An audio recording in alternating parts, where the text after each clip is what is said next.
My name is Fabien Cousteau. Fabien is an aquanaut and ocean explorer. Today, I'm going to break down some clips from movies and TV about ocean exploration. So let's dive in. Exploring the Ocean, The Life Aquatic with Steve Zissou.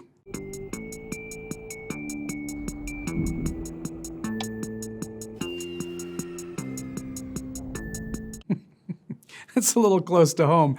There are many different types and shapes of submersibles or submarines. From military use, they could be quite large and quite comprehensive, to scientific submersibles that contain just one person. Breathing underwater, Pirates of the Caribbean, Curse of the Black Pearl.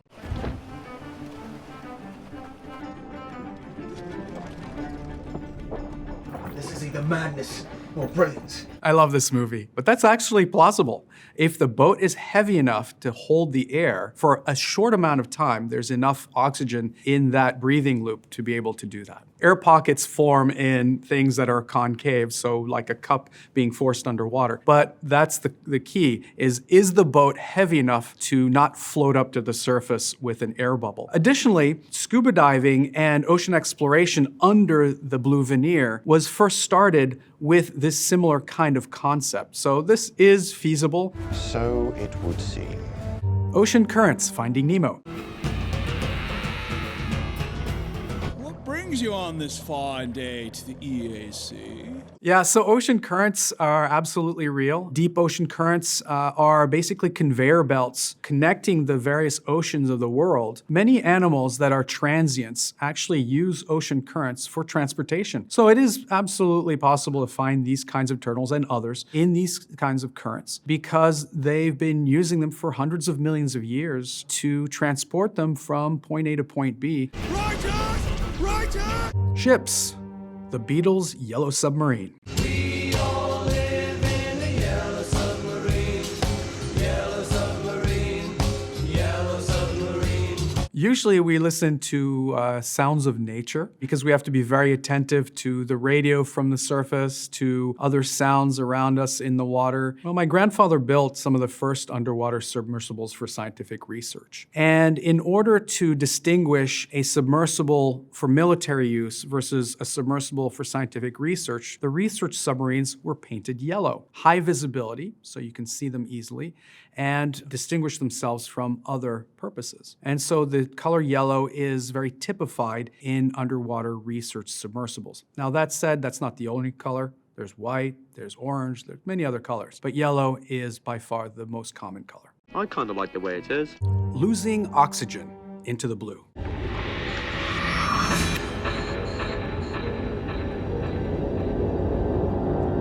So many things are wrong with this scene. First of all, you shouldn't be low or out of air. If you are, you should be with your buddy who can share air with you. This is an analog pressure gauge, very common, and it's buried in the 0 mark, which means that he just ran out of air completely. And that's an extremely dangerous scenario and one that you're trained to avoid. Yo, check this out.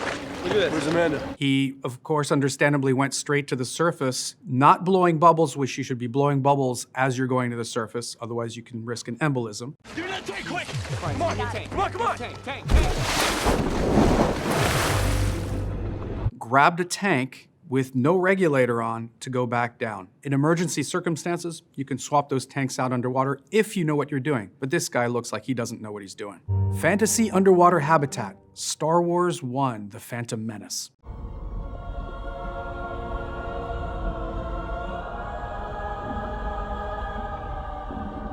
Almost everything in this scene is total fantasy, other than the freediving aspect, of course. But what's interesting is the miniaturized apparatus that they put in their mouths is actually modeled after something that has been experimented with.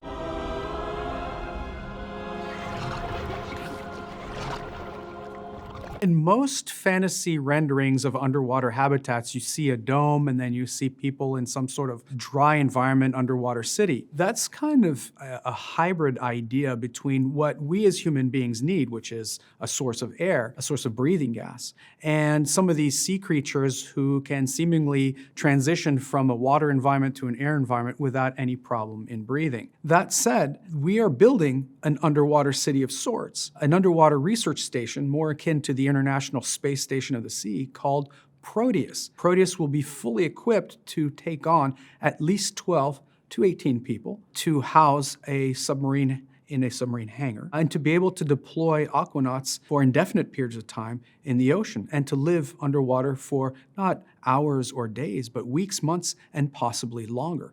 Deep diving gear, the abyss. Give me a reading off your liquid oxygen gauge.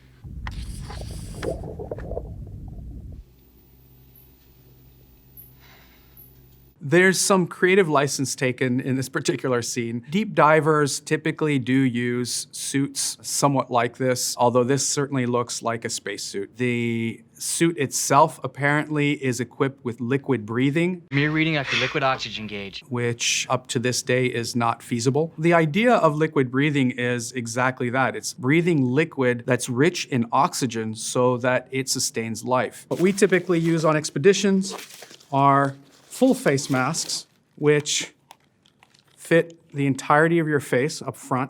And that gives us the advantage of being able to have multiple different kinds of attachments on there, including, in this case, an open circuit pod. We can switch this out to a closed circuit pod, which allows us to use rebreathers. And additionally, it gives us the ability to have communications. So we'd have a microphone in here, and we'd be able to communicate amongst each other underwater and to the surface. The Meg.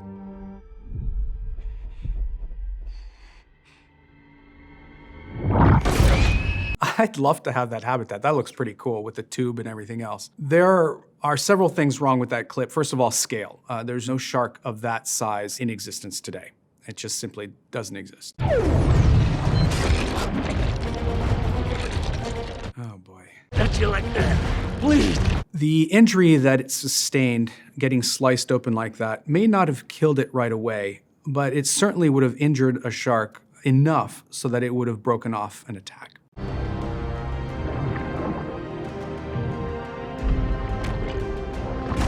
And lastly, I've never seen so many different species of shark in one particular screen or one particular glance. Real interesting, but a total fantasy. At the end of the day, there are only about 90 to 95 shark incidences worldwide, of which a dozen are fatal, which is tragic. But compare that to the 120 million sharks we slaughter every year. Who should be afraid of who? Ocean myths, Atlantis and Aquaman. I want to live there.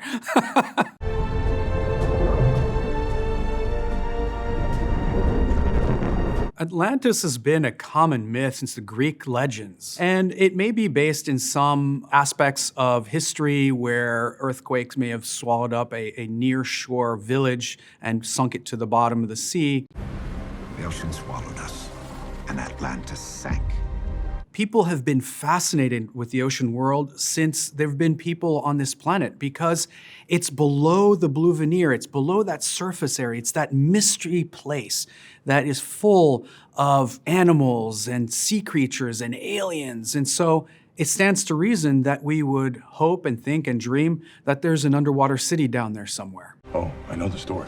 Underwater exploration, the Titanic. Okay, beer 2, we're going over the bow. Stay with us. The Titanic has been the subject of pseudo-legend for a century. One iceberg sank it right to the bottom of the ocean. And so between the publicity and the notoriety of the Titanic, it's become quite a legend.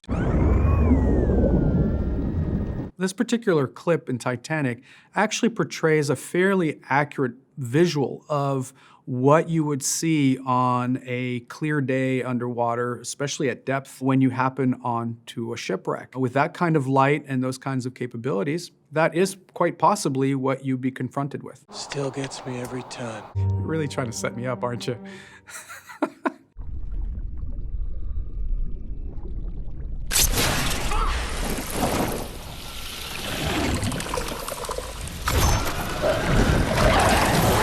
Well, Hollywood has outdone itself yet again. First and foremost, don't touch anything you don't know in the water, ocean, lake, whatever. Just don't touch it. Additionally, laying eggs in long strands like that I've never seen, especially from a piranha, certainly aims to be quite an entertaining film.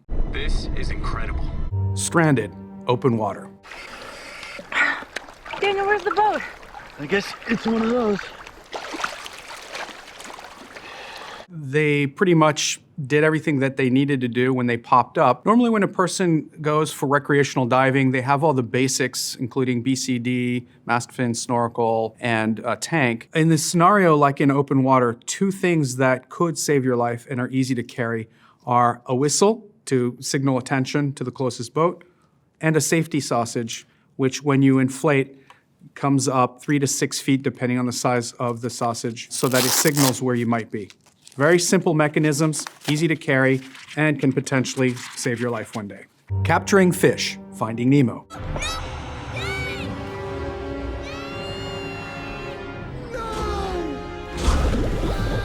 It should be absolutely illegal to take anything from the sea without any specific permissions. I would highly recommend that you leave the coral reef the way it is and just take pictures, because otherwise you could be subject to some very strict rules by the authorities. You think you can do these things, but you just can't. Finding treasure, Into the Blue. They look like a bunch of Yahoo divers. There are a lot of things that if you're a professional treasure hunter or archaeologist, you simply don't do. First of all, you always wear rash guard or a wetsuit, even in tropical waters. Typically, you don't hang on to each other with one DPV or diver propulsion vehicle.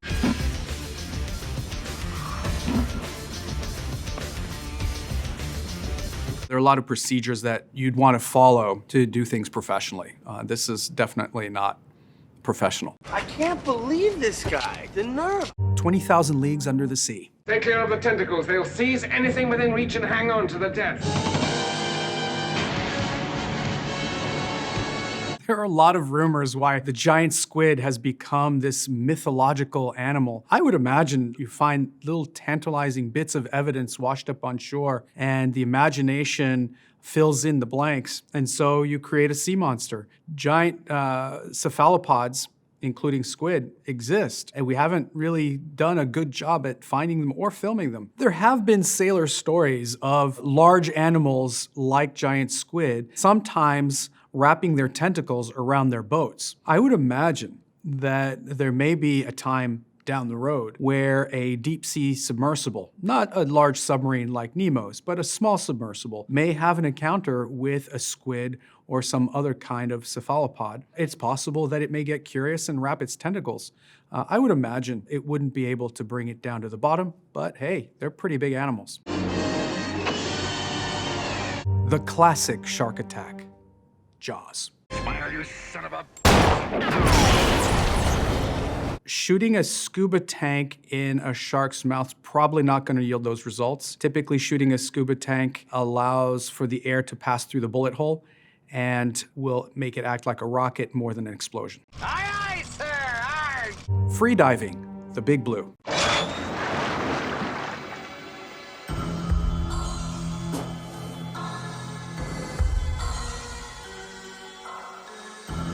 There's many different kinds of free diving, from variable weight to constant weight to assisted to unassisted. In this particular case, the protagonist goes down to the bottom on a sled, so variable weight, and goes to the depths in the dark to experience the ocean. I've got to go and see. Those who do free diving, they would consider this a more pure form of diving.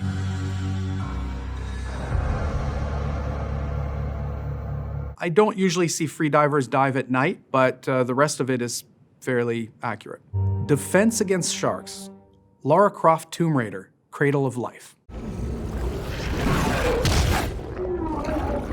First of all, it's a giant shark coming at her, and she's punching with her weight towards an animal that weighs 10 times what she does, more.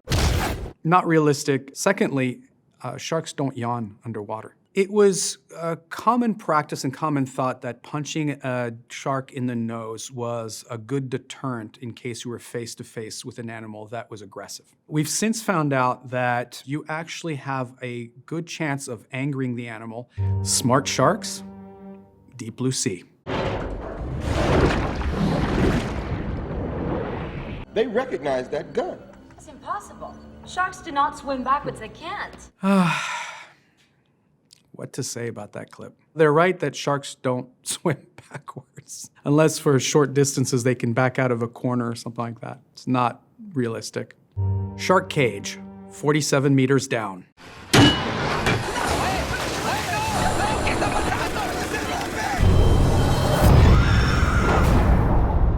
One of the first things that you do in that kind of scenario is you have a backup connection to the boat. It's almost impossible for something to fail, but if it does, you're always attached to the boat and you don't go sinking to the bottom. Oh my god, look at those teeth! Oh, I can't believe how close they are! There are several things that are very real reactions. For example, if this is your first time shark cage diving, it's very impressive.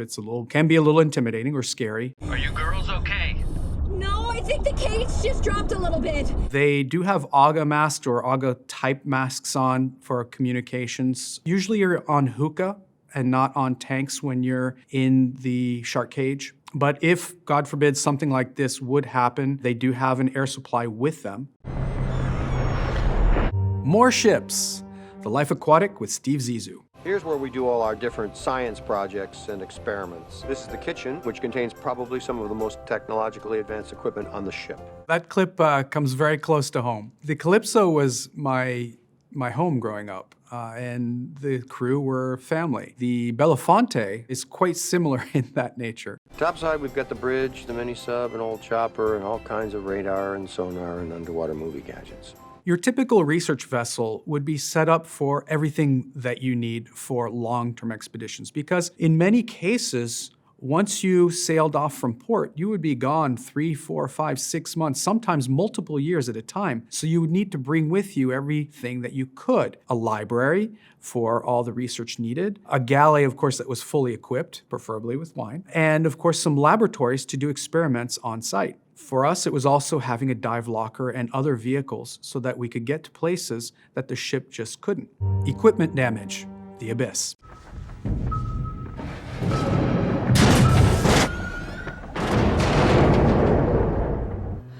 Oh shit. That's about what everyone would say in that scenario. Having equipment that's tethering you to the surface, coming down from the surface, is potentially devastating. Hold on the exterior hatches, let's move, let's go, go, go, go, go! Taking away the fantastical aspects for a moment, teams such as the one in the Abyss are mimicking some of the functionality of teams in exploration for deep ocean in the realms of oil exploration, cable laying, et cetera, et cetera, et cetera.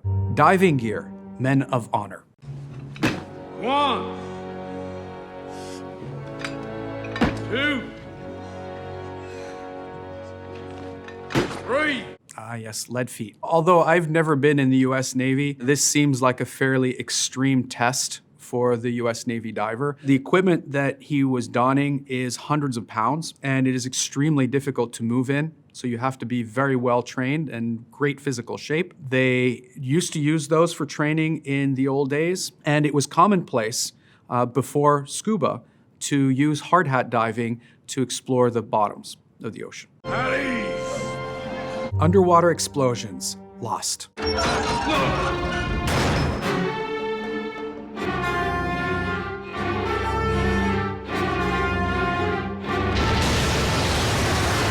Underwater explosions have the potential of being quite devastating. Now, what I'm really curious about, though, is why the young gentleman sealed himself inside when he could just have easily gone by the bulkhead and sealed himself on the safe side of that explosion. I don't know.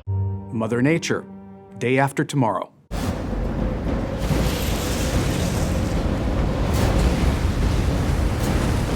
Everyone's worse now. No one's gonna sleep after this. No one in cities near shore. So tsunamis, huh? Tsunamis and large waves can be triggered by many things, including tectonic plates shifting. Luckily, this is very rare, but it does happen. It's happened in the South Pacific several times, and unfortunately, lives get lost. In this particular fictitious scenario, that's hundreds of thousands, if not millions of lives that could be lost. I guess if we lived on a different planet that didn't have an ocean, we could avoid these kinds of issues. But the reason why we exist, the reason why everything that we know, we love, we cherish exists, is thanks to the ocean. Conclusion. One of my goals in life is to have people fall in love with the ocean the way I did as a child. As much as I love Hollywood and fiction, the reality of ocean is much more mesmerizing. It's Pandora's box of mysteries waiting to be uncovered. It's a very unique, magical place that deserves your attention.